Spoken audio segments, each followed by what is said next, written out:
on, guys? This is the post-diary of HYROX Taipei. The race is officially over. We have drawn blood and sweated more than I think I've ever sweated in my life, and got over the finish line and managed to complete the race, which was awesome. We didn't get the PB that I was after, unfortunately, and I just knew as soon as I started, I felt good going into the runs and really strong on the stations, which was really good. Like, I was really surprised I got to the first ski station, and you know, I was going at my pace, and I was trying to maybe keep just under a 2 minute pace, but I was getting like a 155 and a 153, and I kept checking my heart rate, and it was like 160. And I was like, okay, I'm just going to like cruise at this because I don't need to rush it. And then I took off and went into my run, which felt okay. But I didn't feel like I was speedy. I didn't feel like anything was kicking off. Got to the sled push, and I felt incredibly confident on it. It was wonderful to push. It was the easiest I think I've ever been able to move the sled in that division, which was great. So I knew that everything was pretty much bang on point. What really affected me was the running itself. I just didn't have my runner's legs on, unfortunately, and that's all right, because some days you do, some days you don't, and I didn't let that get into my head too much. I think that was one of the things that I immediately recognised after or just before I got onto the rower. I was like, I'm not going to be able to run properly today. It's just, I felt like I was trying to fit into gear, and I just kept grinding it every single time. Like, it was just never fully locking in. For everybody that does running, they'll know, like, some days you just get your days where you can just hit it and it's brilliant and everything's just flowing so nicely, and you feel like a gazelle running sometimes. But today I did not feel like a gazelle, so that's all right. So I tried to just mentally shift and focus on, right, okay, what can I do right? I'm going to try and get all the stations done as best as possible, and I'm going to try and achieve the wall balls. So overall, I finished 60th out of everybody. The time that I got was actually my slowest time on my HYROXes, which was a 129. And then in my age group, I was 19th. First run that I did was a 524. And then the ski erg was a 406, which placed me 18th. Then my next run after that was a 451. So like, I felt pretty good. I was like, oh, I'm actually going to be all right here. The sled push, which this is where I was so impressed. I'm really happy about this. Is I did the sled push in 2 minutes and 15 seconds. That placed me 9th. That's like elite level. So I was so chuffed with that. Like, it felt good. I just know that the training building up to that then was right, so I'm going to stick to that structure. The run after that was a 5:14. That's when I kind of started to signal that things probably weren't going to go well for me with the running. Then the sled pull was 6 minutes 10, which placed me 31st. The sled pull was good. I was trying to be as consistent as possible. I wasn't able to catch the slack on it as well as I would like, and I started to feel my hands go a little bit, but that's okay. Like, there was nothing else that I could have did in that position. Like, it wasn't that I was feeling more tired or anything like that. I was just not able to grasp the rope as much as I would like, so that's cool. And then run 4 was a 5:55, so this is the beginning of the decline in my runs. Burpee broad jumps was a 4:37. I was so happy with this. This is one of my best burpees, I believe, and it placed me 55th overall, which for me was really good, because the burpees, I didn't stop. I didn't take a break. I didn't take a breather. Like, I just kept moving, kept going forward. I felt really, really fluent in them, which is so surprising because the burpee broad jumps is not my strongest station, like, at all. After that, run 5, 6 minutes and 4, which I felt it, like, my legs were just getting really heavy, and I was like, oh dear. So I got on at the rower, and I took my time. I'd done a 5:13, which placed me 89th. I decided, you know what, I'm just going to try and let my legs get a little bit of freshness back in them. Run 6 was a 5:43. My farmer's carry was a 1:49, and that was with a break. So that placed me 16th overall. Then run 7 was a 5:57 into the sandbag lunges, which I did in a 4:51, which placed me 40th. The sandbag lunges I always felt pretty good with in general whenever I do them. For some reason, I just feel strong in that movement, which I don't know why, but at this point, that's when I realised that I wasn't going to get the PB that I was setting out to do, because in Glasgow I did a 1:18. So I knew at this point, like, that was completely not happening. Like, it was way out of the water.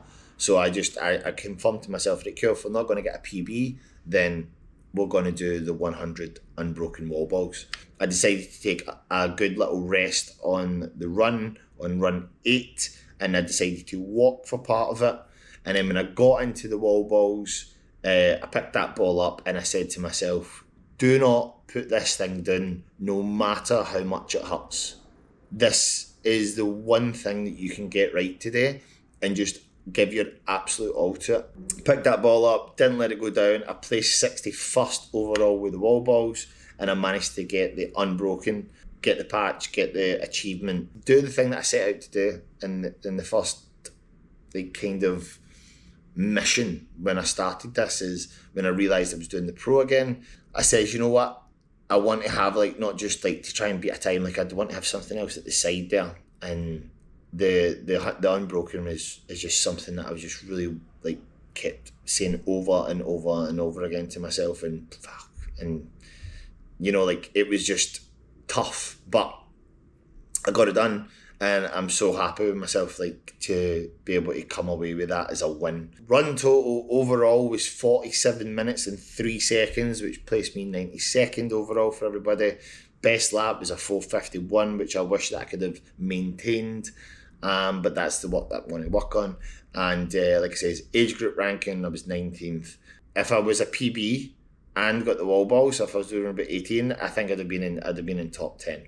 So to reflect on everything, to try and think of what to do next, I'm immediately going to just go straight into a good bit of recovery, because the last, like, 16 months, 17 months have always had an event going on.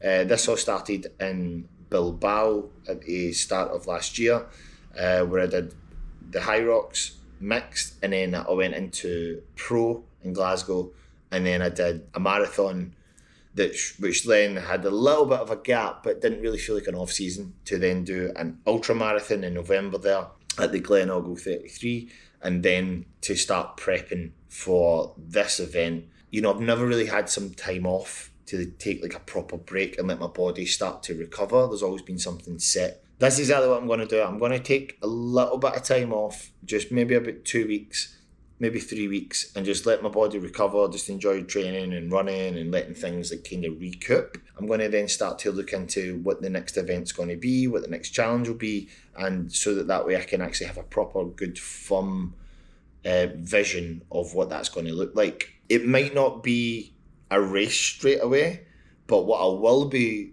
making sure is part of that overall goal is running efficiency, and trying to improve the overall runs that I was doing, just so that I can have that speedier, more snappy movement in my strides, rather than it feeling like it's like I'm trying to force the run it, which I hate doing, because I know that when I do feel it, when I am good at running, when I am able to, like, hit some, like, really, really good splits, like, I'm great. On those days, you know, you can't really control them. It just happens. It's either for you or it's not, and it was just not my day that day. So I'm going to really look into a lot of running, a lot of recovery runs, really build up my zone 1 and zone 2 thresholds, and really trying to build that base up as much as possible, and then start to incorporate a lot more of the repeats and interval runs and some hill sprints into that as well, but not having any, like, major goal set straight away until I feel that my running is absolute.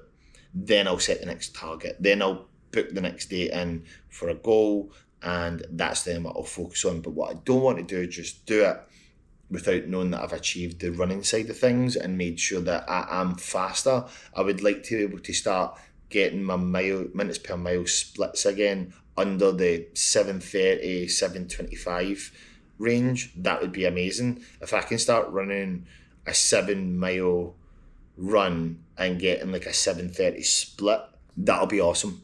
And I'll be so chuffed with that. So when I'm able to achieve that and I know I'm in a good place while I'm keeping my strength and power throughout movements and lifts, then that's when I'll feel like it's ready in time for booking the next race and setting myself the next challenge to go achieve and start prepping for you guys to watch and understand, and hopefully give you a better insight towards booking your next race, and also understanding how to make sure that you plan effectively enough for that as well. This is the end of the HYROX Taipei 2025 Diaries. I hope it's been informative. I hope you've enjoyed the actual build up to this and some of the prep that it's taken. This is brand new, this channel, and it's basically in its very much baby steps form. However, it's something that I want to pursue and continue to grow, and it really helps when everybody like yourselves are watching to be able to like subscribe and like and even just comment on areas where you feel like it's helped you, or if you feel like you want to know more about a certain aspect of training, because that's all I want to do. I just want to keep sharing how to do these things for yourself, and knowing that you can always plan something and put your body through a process to achieve it, rather than it feeling like it's something that's so far away and it's impossible for you, because it's not. There's so much mental resilience that comes with training, and I want to try and implement that and install it into every single person that watches my videos, so that way when they see it, it makes them want to get up and go run, or it makes them want to, go and do that afternoon weight session, the race that they were maybe putting on the back foot a little bit. They're like, you know what, I'm going to go and get that done now.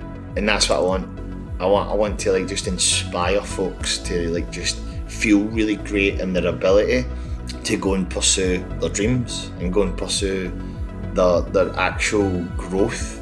So that's what I want. This is the extension of that, being able to share this with everybody and convey that energy on everybody. And the plan, I hope, is to be able to do that to as many people as possible and share it with as many people as possible. And it all starts in moments like this. I hope you're enjoying it. I'm going to keep doing what I'm doing. You just keep on smashing it, keep on sharpening the tools, keep getting sharp, and I will see you in the next video.